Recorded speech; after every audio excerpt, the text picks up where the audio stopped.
Hello friends, welcome to our channel Tejas the shining classes.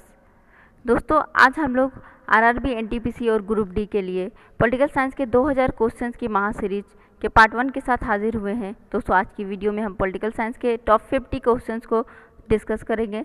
तो video को last तक देखें, पसंद आए तो लाइक एंड शेयर ज़रूर करें। दोस्तों, अगर आप हमारे चैनल पर नए हों तो प्लीज़ चैनल को सब्सक्राइब करें और बेल आइकन को दबाना ना भूलें, जिससे आपको आने वाले वीडियोस की नोटिफिकेशन मिलती रहे। दोस्तों, अगर आपको इस वीडियो का पीडीएफ चाहिए तो आप हमारे टेलीग्राम चैनल से डाउनलोड कर सकते हैं। टेलीग्राम चैनल का लिंक नीचे डिस्क्रिप्शन बॉक्स में दिया हुआ है। तो चलिए स्टार्ट करते हैं। पहला क्वेश्चन है, किस देश का संविधान अलिखित संविधान है? दोस्तों, इसका आंसर होगा ब्रिटेन। ब्रिटेन का संविधान अलिखित संविधान है। अगले क्वेश्चन की ओर चलते हैं, कैग कब सेवानिवृत्त होते हैं? दोस्तों, इसका आंसर होगा 65 वर्ष की आयु के बाद। दोस्तों, इसमें एक और चीज़ ऐड कर ले, 65 वर्ष की आयु के बाद या तो नियुक्ति के 6 वर्ष के बाद, दोनों में से जो भी पहले पूरा हो जाए। अगले क्वेश्चन को चलते हैं, डॉक्टर बी.आर. अम्बेडकर ने किस मौलिक अधिकार को भारतीय संविधान का हृदय और आत्मा कहा था? तो दोस्तों, इसका आंसर होगा संवैधानिक उपचारों के अधिकार को। संवैधानिक उपचारों के अधिकार को डॉक्टर बी.आर. अम्बेडकर ने भारतीय संविधान के हृदय और आत्मा कहा था।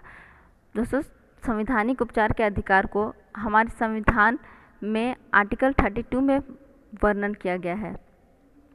नेक्स्ट क्वेश्चन की ओर चलते हैं, राज्य के द्विवार्षिक चुनावों की अधिघोषणा कौन जारी करता है? दोस्तों, इसका आंसर होगा निर्वाचन आयोग। अगले क्वेश्चन की ओर चलते हैं, राष्ट्रपति संविधान के किस अनुच्छेद के तहत लोकसभा को भंग कर सकता है? दोस्तों, इसका आंसर होगा आर्टिकल 85। आर्टिकल 85 के तहत राष्ट्रपति प्रधानमंत्री की सलाह पर लोकसभा को भंग कर सकता है। अगले क्वेश्चन की ओर चलते हैं, किस अनुच्छेद के अंतर्गत राष्ट्रपति का चुनाव होता है? दोस्तों, इसका आंसर होगा आर्टिकल 54। अगले क्वेश्चन की ओर चलते हैं, संविधान के अनुच्छेद 75 में किसके बारे में बताया गया है? दोस्तों, इसका आंसर है संविधान के अनुच्छेद 75 में मंत्रिपरिषद के बारे में बताया गया है। अगले क्वेश्चन की ओर चलते हैं, संविधान की 7वीं अनुसूची के अंतर्गत केंद्रीय सूची में कितने विषय हैं? तो दोस्तों, इसका आंसर होगा पहले 97 थे और अब अगर करंट में पूछा जाए तो अब 100 विषय है। अगले क्वेश्चन की ओर चलते हैं, पंचायती राज प्रणाली किस पर आधारित है? दोस्तों, इसका आंसर होगा सत्ता के विकेंद्रीकरण पर। अगले क्वेश्चन की ओर चलते हैं, भारत के प्रथम लोकसभा उपाध्यक्ष कौन थे? दोस्तों, इसका आंसर होगा अनंत संयम अयंगर। अगले क्वेश्चन की ओर चलते हैं, शिक्षा पहले राज्य सूची में आती थी तो किस संविधान संशोधन के द्वारा उसे संवर्ती सूची में लाया गया? दोस्तों, इसका आंसर होगा 42वां संविधान संशोधन। 42वां संविधान संशोधन 1976 के तहत शिक्षा को राज्य सूची से हटाकर संवर्ती सूची में लाया गया। अगले क्वेश्चन की ओर चलते हैं, किस संविधान संशोधन द्वारा संपत्ति के अधिकार को मूल अधिकार की श्रेणी से निकाल दिया गया? तो दोस्तों, इसका आंसर होगा 44वां संविधान संशोधन 1978। अगले क्वेश्चन की ओर चलते हैं, किस सामाजिक बुराइयों को दूर करने के लिए शारदा एक्ट लाया गया था? दोस्तों, इसका आंसर होगा बाल विवाह। बाल विवाह को रोकने के लिए शारदा एक्ट पारित किया गया था। अगले क्वेश्चन की ओर चलते हैं, सरकारी आयोग का संबंध किस विषय से है? दोस्तों, इसका आंसर होगा केंद्र राज्य संबंध की जांच से है। अगले क्वेश्चन की ओर चलते हैं, भारतीय संविधान में प्रदत्त मूलभूत अधिकारों को निलंबित करने की शक्ति किसके पास है? दोस्तों, इसका आंसर होगा राष्ट्रपति के पास है। अगले क्वेश्चन की ओर चलते हैं, किस संविधान संशोधन के तहत सिक्किम को भारत का 22वां राज्य घोषित किया गया था? दोस्तों, इसका आंसर होगा 36वां संविधान संशोधन 1975 के द्वारा सिक्किम को भारत का 22वां राज्य घोषित किया गया था। अगले क्वेश्चन की ओर चलते हैं, भारतीय संविधान में आवश्यक शक्तियाँ किसमें निहित होती है? दोस्तों, इसका आंसर होगा संसद में। संसद में भारतीय संविधान की आवश्यक शक्तियाँ निहित होती है। अगले क्वेश्चन की ओर चलते हैं, पंचायती राज अधिनियम 1992 द्वारा संविधान संशोधन में कौन सी अनुसूची जोड़ी गई थी? दोस्तों, इसका आंसर होगा 11वीं अनुसूची। योजना आयोग। अगले क्वेश्चन की ओर चलते हैं, योजना आयोग का गठन कब हुआ था? दोस्तों, इसका आंसर होगा 1950। अगले क्वेश्चन की ओर चलते हैं, 87वां संविधान संशोधन अधिनियम 2003 द्वारा निर्वाचित क्षेत्रों के परिसीमन का आधार किस जनगणना को निश्चित किया गया था? दोस्तों, इसका आंसर होगा 2001 की जनगणना। अगले क्वेश्चन की ओर चलते हैं, भारतीय संविधान के अनुसार राजनीतिक शक्ति का आधार क्या है? दोस्तों, इसका आंसर होगा भारत की जनता। अगले क्वेश्चन की ओर चलते हैं, मिनी कॉन्स्टिट्यूशन किसे कहा जाता है? दोस्तों इसका आंसर होगा 42वां संविधान संशोधन को मिनी कॉन्स्टिट्यूशन ऑफ इंडिया कहा जाता है। अगले क्वेश्चन की ओर चलते हैं। ब्रिटिश संसद द्वारा इंडियन इंडिपेंडेंस एक्ट को कब पारित किया गया था? तो ब्रिटिश संसद में जुलाई 1947 में इंडियन इंडिपेंडेंस एक्ट को पारित किया गया था। तो अगले क्वेश्चन की ओर चलते हैं। उपराष्ट्रपति चुनाव के मतदाता कौन लोग होते हैं? आंसर है लोकसभा के सभी सदस्य। अगले क्वेश्चन की ओर चलते हैं। राज्य के नीति निर्देशक तत्व एक ऐसा चेक है जिसका भुगतान बैंक के सुविधा अनुसार किया जा सकता है। यह कथन किसका था? दोस्तों इसका आंसर होगा के.टी. शाह। अगले क्वेश्चन की ओर चलते हैं। राष्ट्रपति का अभिभाषण कौन तैयार करता है? दोस्तों इसका आंसर होगा केंद्रीय मंत्रिमंडल। अगले क्वेश्चन की ओर चलते हैं। राज्यसभा और लोकसभा के संयुक्त अधिवेशन की अध्यक्षता कौन करता है? दोस्तों इसका आंसर होगा लोकसभा का अध्यक्ष। राज्यसभा और लोकसभा के संयुक्त अधिवेशन को बुलाता राष्ट्रपति है और इसकी अध्यक्षता लोकसभा के अध्यक्ष करते हैं। अगले क्वेश्चन की ओर चलते हैं। किस राज्य का लोकसभा और राज्यसभा में सबसे अधिक प्रतिनिधित्व है?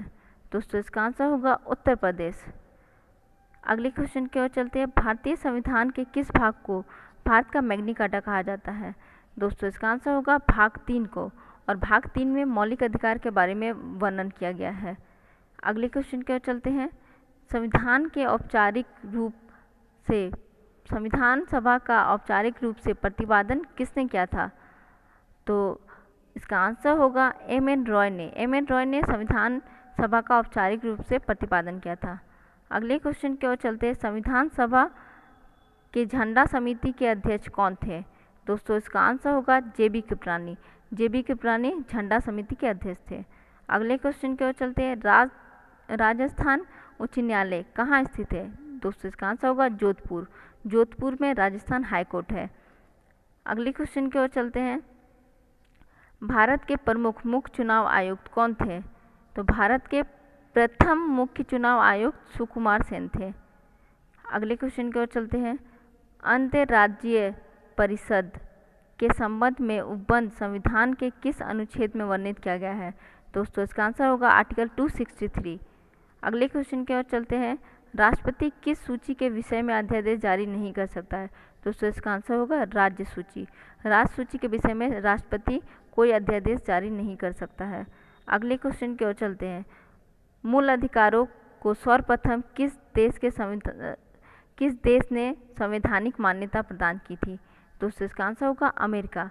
अमेरिका के संविधान में सबसे पहले मौलिक अधिकारों को अपनाया गया था। अगले क्वेश्चन की ओर चलते हैं। सबसे पहले किस राज्य में लोक अदालत का आयोजित किया गया है? दोस्तों इसका आंसर होगा गुजरात में। गुजरात में सबसे पहले लोक अदालत आयोजित किया गया है। अगले क्वेश्चन की ओर चलते हैं। भारत के शासन अध्यक्ष का संबोधन किसके लिए किया जाता है? दोस्तों इसका आंसर होगा प्रधानमंत्री के लिए किया जाता है। अगले क्वेश्चन की ओर चलते हैं। किस संविधान संशोधन द्वारा मौलिक अधिकारों की संख्या घटा दी गई है?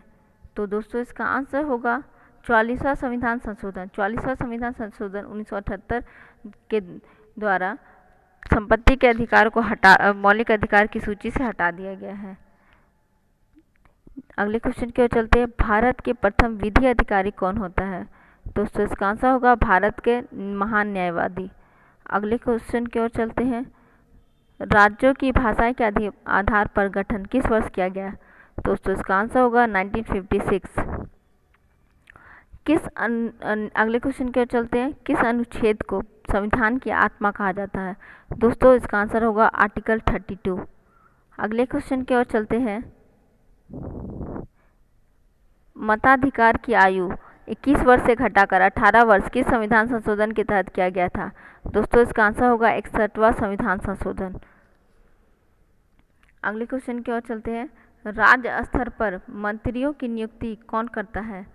दोस्तों इसका आंसर होगा राज्यपाल। राज्य स्तर पर मंत्रियों की नियुक्ति राज्यपाल करता है। अगले क्वेश्चन की ओर चलते हैं। नए राज्य का गठन अथवा परिसीमन का अधिकार किसको है? दोस्तों इसका आंसर होगा संसद को। अगले क्वेश्चन की ओर चलते हैं। भारत में लोकसभा किसके द्वारा भंग की जाती है? दोस्तों इसका आंसर होगा प्रधानमंत्री के परामर्श पर राष्ट्रपति द्वारा। दोस्तों ऊपर मैंने बताया था आर्टिकल 85 में राष्ट्रपति प्रधानमंत्री की सलाह पर लोकसभा को भंग कर सकता है।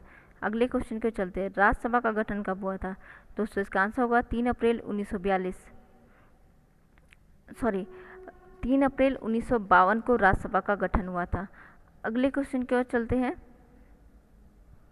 संपत्ति का अधिकार किस प्रकार का अधिकार है? दोस्तों इसका आंसर होगा वैधानिक अधिकार।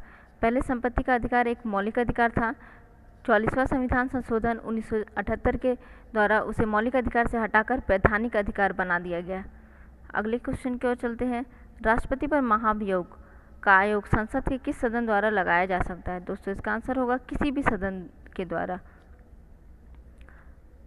अगले क्वेश्चन की ओर चलते हैं और इस वीडियो का लास्ट क्वेश्चन, भारत के 11वें राष्ट्रपति कौन थे? दोस्तों इसका आंसर होगा डॉक्टर APJ अब्दुल कलाम। दोस्तों आज के लिए इतना ही। अगर आपको वीडियो पसंद आया हो तो वीडियो को लाइक ज़रूर करें। आज वीडियो में हम फिर हाजिर होंगे। Till then keep smiling, stay safe and thank you for watching.